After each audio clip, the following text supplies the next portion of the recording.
देखिए, इस वीडियो के माध्यम से मैं आप लोगों का अपना जो होमवर्क दिया गया था आप लोगों को, उस होमवर्क की सॉल्विंग कर रहा हूँ। अपनी कॉपी से मिला लीजिएगा कि कितना सही है कितना गलत है। पहला होमवर्क में आपको मिला था मिक्स नरेशन के सेंटेंस कुछ दिए गए थे। मिक्स नरेशन से संबंधित 3 प्रश्न आपके सामने था। पहला बोलिए क्या दिया गया था। एक लड़की को बोलो खुशी। The boy said to the principal. हाँ, दिया गया था आपको the boy said to the principal. Thank you, The sir. boy said to the principal. Comma inverted comma, फिर कोष्टक के अंदर हमने दिया था थैंक यू सर ना, thank you sir.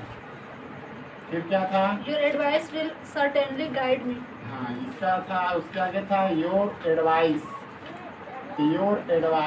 Will Certainly guide me. certainly guide me. यही वाक्य आपको दिया गया था। परीक्षा में आपको इसी तरीके के छोटे छोटे नरेशन के वाक्य दिए रहेंगे, लेकिन थोड़ी सी भी गलती आपकी जब होगी तो पूरा का पूरा नरेशन फ्लॉप हो जाएगा। इसलिए बहुत सावधानी से उसको देखना है। दिया गया है the boy said to the principal, लड़का प्रिंसिपल से कहा थैंक यू सर, श्रीमान आपको धन्यवाद। Your advice will certainly guide me. Your advice आपकी सलाह यानी आपका सलाह will certainly guide me. Certainly माने अवश्य ही, निश्चय ही। गाइड माने होता है मार्गदर्शक बनना, मी माने मेरा। जब इसको बनाते हैं तो इस कोष्टक के अंदर वाला वाक्य को अगर आप देख रहे हैं तो इसमें आया हुआ एक शब्द सर है और एक शब्द है आपका है थैंक। इस कंडीशन में आपको बताया गया है कि जब रिपोर्टेड स्पीच के अंदर सर शब्द होता है, ये जो हमारी सेट टू क्रिया होती है इसको इस कोष्टक के अंदर आए हुए वाक्य के अनुसार बदलते हैं। लेकिन इस शब्द के लिए रिपोर्टिंग वर्ब से पहले हम जो शब्द लिखते हैं वो होता है रिस्पेक्टफुली। तो इस कंडीशन में जब हम इनडायरेक्ट बनाएंगे इसका हो जाएगा द बॉय रिस्पेक्टफुली। अब इस सेड टू क्रिया को डायरेक्ट आप इस वर्ब के मुताबिक बदल देंगे। इसका हो जाएगा द बॉय रिस्पेक्टफुली। अब सीधे लिख देंगे हम थैंक्ड और इसके बाद हो जाएगा the principal, thank the principal. यहाँ तक का नरेशन आपने बना लिया। आगे बढ़ते हैं तो your advice will certainly guide मी, आपका सलाह हमारे लिए या मुझे निश्चय ही मार्गदर्शक का कार्य करेगा। वाक्य आपका साधारण दिख रहा है, इसलिए वाक्य को एंड से जोड़ देंगे, फिर टोल्ड लिखेंगे और फिर पुनः हम लिखेंगे प्रिंसिपल के लिए ही।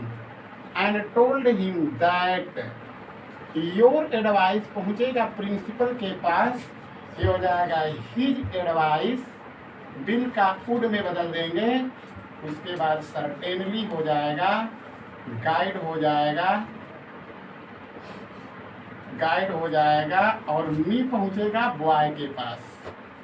इसलिए मी जब बदलेगा प्रोनाउन के रूप में तो हिम का रूप ले लेगा। दूसरा वाक्य बोले बेटा। He said to his friend. दूसरा वाक्य हमने दिया था आपको ही सेड टू हिज फ्रेंड है या फ्रेंड्स है? फ्रेंड। आगे बोलिए comma inverted comma. Good morning, how are you? बोला गया है गुड मॉर्निंग।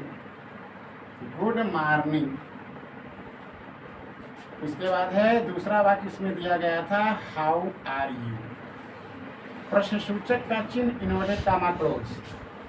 बोला गया है कि वह अपने मित्र से कहा गुड मॉर्निंग और दूसरा वाक्य है हाउ आर यू, तुम कैसे हो।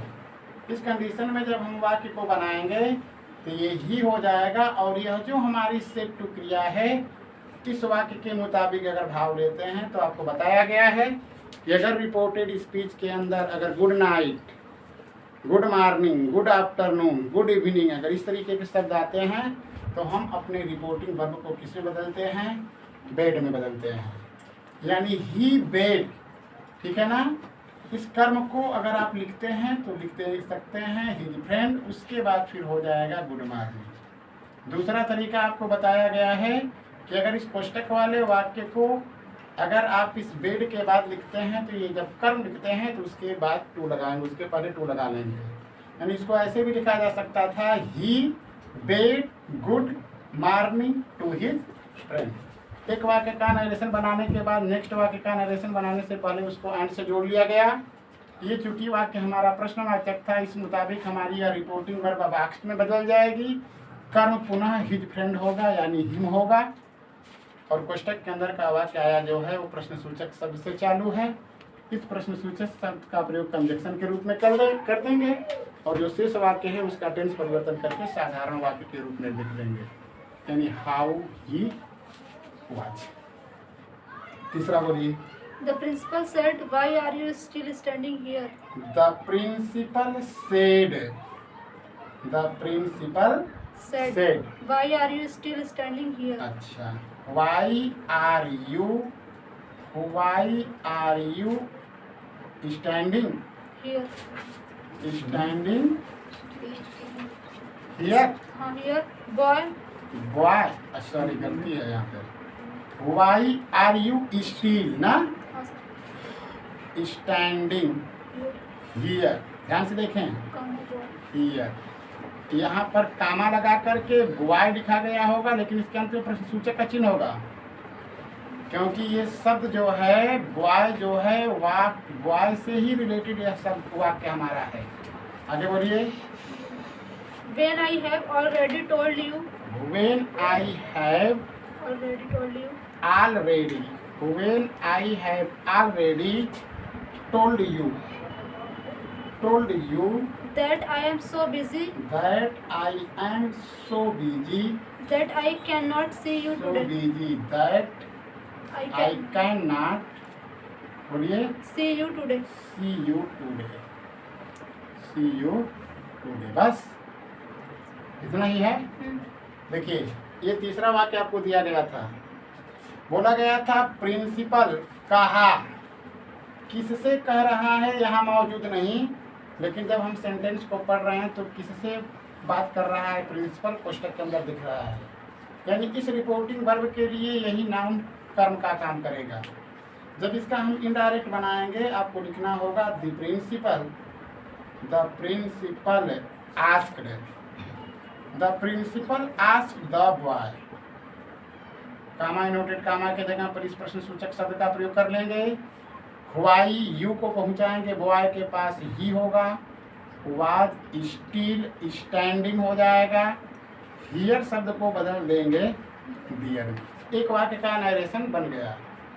यह वाक्य भले ही व्हेन से चालू है, लेकिन यह वाक्य प्रश्नवाचक आपका नहीं है, क्योंकि अगर वह प्रश्नवाचक वाक्य रहता तो इस प्रश्नवाचक वाक्य के बाद प्रश्न सूचक शब्द के बाद कोई न कोई सहायक क्रिया होती, यानी वह वाक्य जो है उस वाक्य में व्हेन जो है कंजक्शन की भांति प्रयोग है, यानी वह वाक्य साधारण है, इसलिए वाक्य को एंड से जोड़ देंगे।